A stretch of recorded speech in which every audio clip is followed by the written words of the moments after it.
Hi, my name is Brian Twomey. This lab is done for class T560 at Harvard University.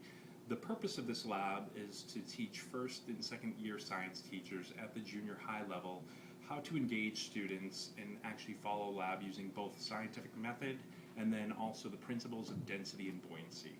The tech terms for today are going to be density, buoyancy, Archimedes' principle, and specific gravity. We're going to also use the scientific method in which we use research, hypothesis, experiment, analysis, and conclusion. Today's lab is basically using soda cans. We're going to use a Coke can and a Diet Coke can in terms of using buoyancy and showing buoyancy to the classroom. Parts about showing or conducting labs, why they're so important.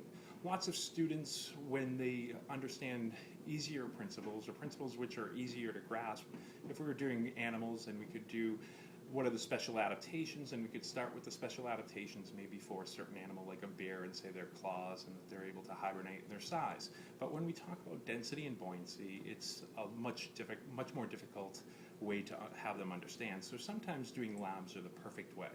So the tech term density talks about density. The formula for density is mass divided by volume. In this case, it's going to be grams divided by milliliters. We're going to use cans of Coke and cans of Diet Coke. They're both going to be 12 fluid ounces or 355 milliliters, and then we're going to weigh these. When we weigh these, we'll see how they actually weigh slightly different amounts, and we'll divide that by the total.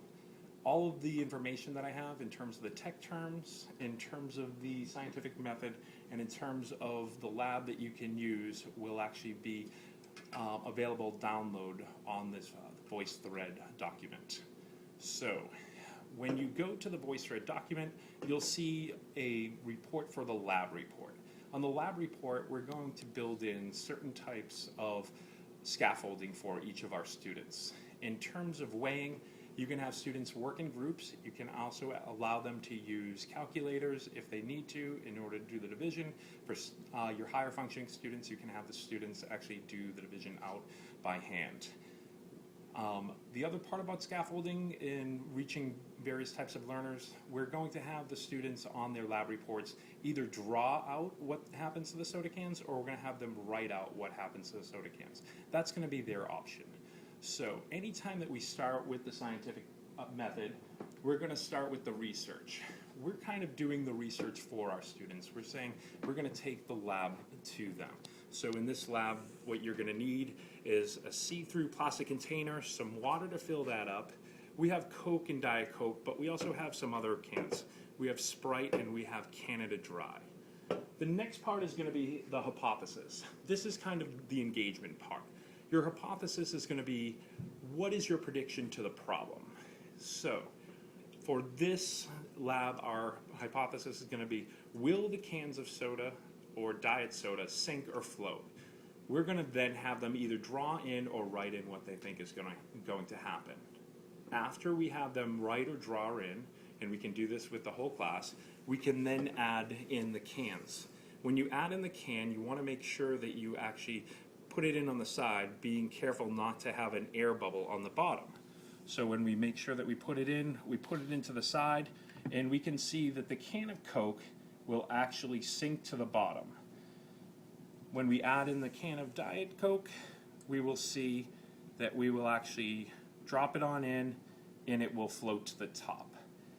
When we look to the sides of the can, we can find out that this has sugar, this one doesn't have sugar, but that actually extra added weight when we weigh these and divide it is going to be larger than the specific gravity for water, which is 1.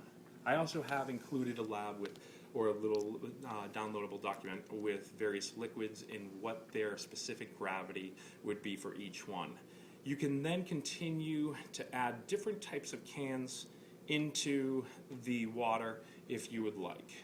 The can of Coke, which we had added, has 39 grams of carbs and 39 sugars, and then the ones that we have for the Sprite can would be 38 grams, so just under, and then 36 grams for the can of Canada Dry.